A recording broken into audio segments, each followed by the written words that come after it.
Një operacion i krimit ekonomik të policisë të Tiranës ka zbuluar një skem të dyshuar vjedhje dhe falsifikimi në një deg të UBA Bank, duke çuar në arrestimin e drejtorit Gilbert Hoxha dhe zëvendës drejtorit Albin Keta.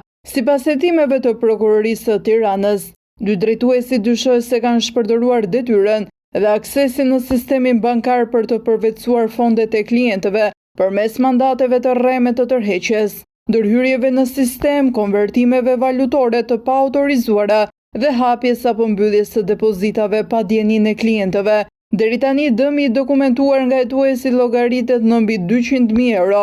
Në kuadër të njëjtit hetim, gjykata ka caktuar masën arrest në shtëpi për 6 punonjës të bankës, më konkretisht Griselda Bana, Dorisa Doka, Oksana Kadiu, Resmie Stafa, Blerta Nelaj dhe Jacqueline Buçpapaj, të cilët dyshohet se kanë bashkëpunuar në realizimin e skemës përmes manipulimit të dhënave dhe transaksioneve bankare.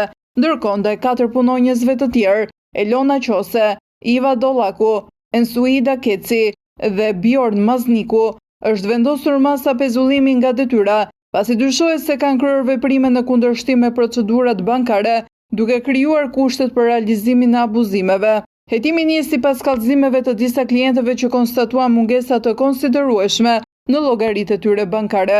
Një prej rasteve lidhet me tërheqjen e paautorizuar të 500.000 lekëve nga 3 llogaritë të një klienti, ndërsa vetë banka denoncon një tjetër rast të ngjashëm. Sipas prokurorisë janë dokumentuar të paktën 30 tërheqje pa mandat, si dhe hapje e mbyllje depozitash në euro dhe dollar pa autorizimin e klientëve. Hetuesi dyshojnë se numri i personave të dëmtuar mund të jetë më i madh, ndërsa verifikimet vijojnë për të zbuluar të gjitha rastet e përfshira në këtë skem të dyshuar mashtrimi financiar.